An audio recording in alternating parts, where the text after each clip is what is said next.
महाराष्ट्रात नेमकं चाललंय काय? महाराष्ट्राचा बिहार होतोय का असा प्रश्न वारंवार उपस्थित होऊ लागलाय। कारण निवडणुकांचं धुमशान सुरू असताना अहिल्यानगरमध्ये थेट काँग्रेसचे जिल्हाध्यक्षांचंच अपहरण करून त्यांना मारहाण करण्यात आली आहे। बघूयात या संदर्भातला हा स्पेशल रिपोर्ट।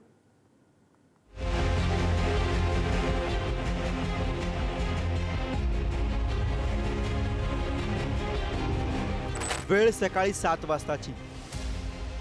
एक कार येते, त्यातून दोघे उतरतात आणि पायी चालणाऱ्या व्यक्तीला कारमध्ये बसवत थेट अपहरण करतात।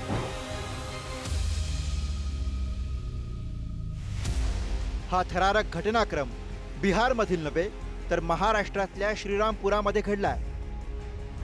विशेष म्हणजे ज्याचं अपहरण झालंय ते आहेत अहिल्यानगर काँग्रेसचे जिल्हाध्यक्ष सचिन गुजर। या घटनेनंतर संतापलेल्या काँग्रेस कार्यकर्त्यांनी धरणं आंदोलन केलं। इलेक्शनच्या माध्यमातून कुठल्या नेत्यावरती आरोप प्रत्यारोप नाही झाले पाहिजे, दडपशाही झाली पाहिजे, काँग्रेसला इथं काही करता आलं नाही पाहिजे म्हणून हा दबाव आणण्याचा प्रकार आहे। आम्ही त्याचा जाहीर निषेध करतो आणि आजपासून आम्ही प्रचार बंद केलेला आहे। जोपर्यंत सर्व गुन्हेगारांना अटक होत नाही आणि कारवाई होत नाही तोपर्यंत आम्ही एकही प्रचार करणार नाही। निवडणुकीवरती आम्ही बहिष्कार। श्रीरामपूर नगरपालिका निवडणुकीमध्ये काँग्रेस विरुद्ध भाजप आणि शिवसेना असा सामना रंगतोय। काँग्रेसचे उमेदवार करण ससाणे यांच्या प्रचारादरम्यान जिल्हाध्यक्ष सचिन गुजर यांनी छत्रपती शिवरायांचा एकेरी उल्लेख केल्याचा व्हिडिओ समाज माध्यमांवरती व्हायरल झालाय। याच कारणामुळे काँग्रेसचे जिल्हाध्यक्ष सचिन गुजर यांचं अपहरण करून मारहाणीनंतर तासाभरानं त्यांना सोडून देण्यात आलं। या प्रकरणी शिवप्रहार संघटनेचे कार्याध्यक्ष चंद्रशेखर आगेंसह तिघांना अटक करण्यात आली आहे। समोर हे म्हणायचे चौकात बसवा शिवाजी, काय म्हटले ठीक आहे।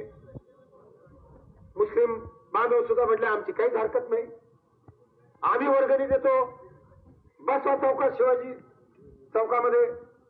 मी शिवाजी महाराजांसाठी केलंय, 2 फटके त्याला मारले तर मारलेच, मी खोटं बोलणार नाही, जे केलंय ते मान्य करणार सगळ्या सोशल मीडियावर अख्ख्या श्रीरामपुरात। आणि काय दाखल करायचं ते करा, पोलीस स्टेशन मध्ये गुन्हे दाखल करा, काय करायचं ते करा। मी जामीन सुद्धा घेणार नाही महाराजांसाठी, मी सर्वस्वी काही पण करील, माझा जीव पण अर्पण आहे महाराजांसाठी। महाराजांच्या चरणी, छत्रपती शिवाजी महाराजांच्या चरणी चंदू आगेचा जीव हा अर्पण आहे। अहिल्यानगर काँग्रेसचे जिल्हाध्यक्ष सचिन गुजर यांच्या अपहरण प्रकरणावरून काँग्रेसनं आक्रमक भूमिका घेतली आहे। काँग्रेस प्रदेशाध्यक्ष हर्षवर्धन सकपाळांनी तातडीनं श्रीरामपूर गाठ्यात सचिन गुजर यांची भेट घेतली, तर काँग्रेसचे ज्येष्ठ नेते बाळासाहेब थोरातांनी सुद्धा गुजर यांच्या प्रकृतीची विचारपूस केली।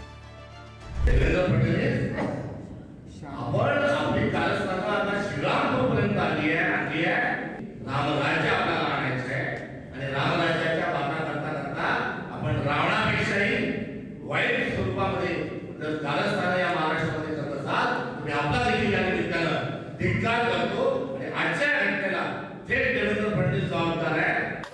ही गुंडगिरी वाढलेली आहे।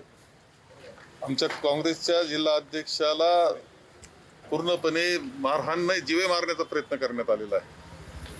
ही कशी शांतता सुव्यवस्था आहे महाराष्ट्राची हा प्रश्न निर्माण झालेला आहे। नेमकं माननीय मुख्यमंत्र्यांना कसा महाराष्ट्र पाहिजे असं विचारण्याची वेळ आहे। काँग्रेसचे जिल्हाध्यक्ष सचिन गुजर यांनी छत्रपती शिवरायांचा एकेरी उल्लेख केल्याच्या निषेधार्थ भाजपनं आक्रमक भूमिका घेतली आहे। शहरातील छत्रपती शिवाजी महाराजांच्या पुतळ्याजवळ आंदोलन करत गुजर यांचा निषेध केला। भाजप दबाव तंत्र आणायला जे चुकीचं करत असेल पोलीस त्यांची कारवाई करत असेल। हे फक्त काही विशिष्ट लोकांचे मत जमा करण्याकरता हे लोक आमच्या महाराजांचा जर अपमान करत असतील तर त्याचा निषेध हा केलाच जाईल।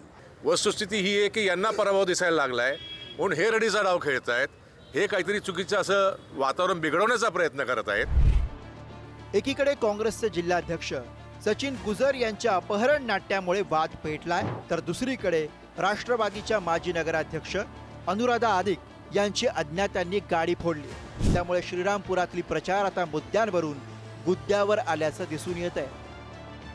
प्रशांत शर्मा, पुढारी न्यूज, श्रीरामपूर।